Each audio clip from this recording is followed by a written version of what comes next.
Je suis le lieutenant Renard, mon prénom c'est Charles-Henri et je suis chef de section appui à la 4e compagnie.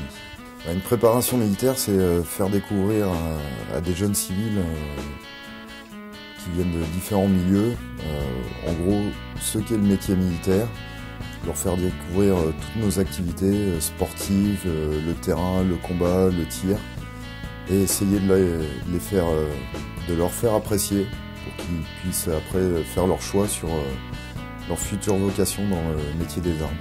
Et le rôle d'un lieutenant, c'est surtout faire du management. On sait gérer toute sa section, environ une trentaine de personnels, préparer l'instruction de ces soldats et pour qu'ils soient prêts à partir en opération. En même temps, oui, on est en permanence. Dès que nos hommes sont sur le terrain, on est avec eux.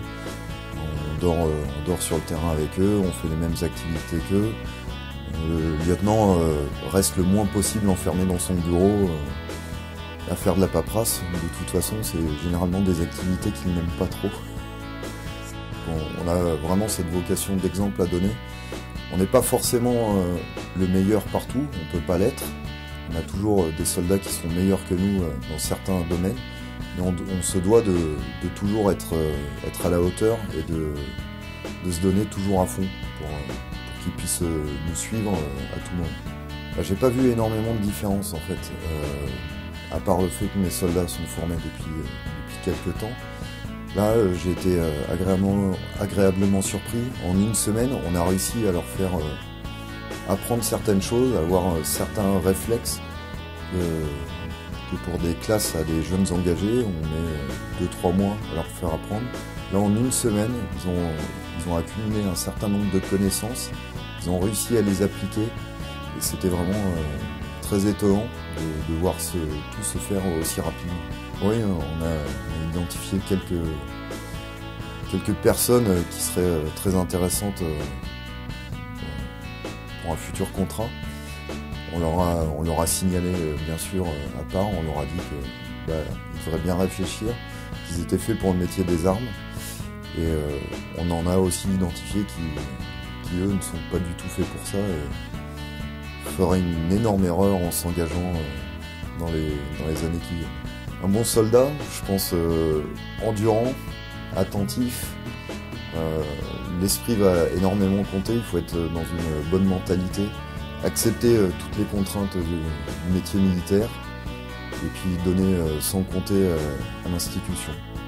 Mon coup de cœur, la nuit sur le terrain. On leur a fait une instruction pour monter leur tente.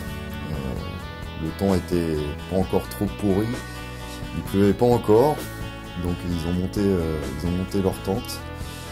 Malheureusement mal, et certains d'entre eux se sont réveillés en pleine nuit sous la pluie, la tente mal montée qui fuyait de partout. Et ça, je dois dire que ça a été plutôt mon coup de cœur de les voir découvrir un petit peu les dures voies du terrain. Qu'est-ce que je pardonne pas? Le manque de rigueur, notamment dans tout ce qui est mesures de sécurité avec l'armement.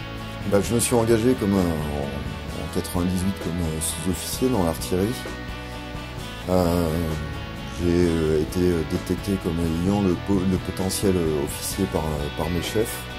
Et donc après, j'ai passé le concours de l'école militaire interarmes qui permet, une fois qu'on a réussi, 2 ans de scolarité aux écoles de Couët-Quillan pour notre formation d'officier et ensuite arriver comme jeune lieutenant en régiment. On peut même rentrer militaire du rang et puis finir officier. Beaucoup d'officiers sont issus du rang, sont engagés comme jeunes soldats et puis on gravit les échelons au fur et à mesure. L'armée de terre permet encore énormément la promotion sociale dans son institution. Et si tout se passe bien, on est vite détecté, on montre notre potentiel et puis au fur et à mesure on va gravir les échelons. La motivation est très importante. Sans motivation, on reste enfermé, on ne va pas vers les autres, on va pas avoir envie de progresser, on va se contenter du strict minimum. On n'arrivera jamais à rien, mais je pense que c'est aussi valable dans le métier civil, sans motivation on peut rien faire. Et ben j'étais, quand je suis arrivé au régiment au mois d'août, on m'a dit tu vas encadrer une PMD, y a Skyrock qui va te filmer. Là tout de suite ça fait tilt, j'ai eu peur. Je me suis dit qu'est-ce que c'est que ce Bronx. Et donc je me suis préparé. J'avais une énorme appréhension jusqu'à la pré-visite de l'équipe de production au régiment. On a un peu discuté de ce qui allait être fait, des candidats. Mais bon, j'avais pas encore vu les candidats, donc je me posais vraiment des questions. Et le premier contact avec eux, le dimanche soir, quand on les a accueillis à la gare, tout de suite ça s'est bien passé. On a vu qu'ils étaient dans une très bonne optique. Ils venaient pas là pour faire les marioles ou pour s'amuser ou juste parce qu'ils avaient envie de passer devant une caméra. Non, on a vu qu'ils venaient ici pour découvrir quelque chose, peut-être pour se tester eux-mêmes. Et donc j'ai été vraiment surpris par leur comportement. J'en garderai un très bon souvenir, notamment de la tarte aux fraises de Gaël qui était vraiment très très bonne. Il ferait un très très bon pâtissier chez nous.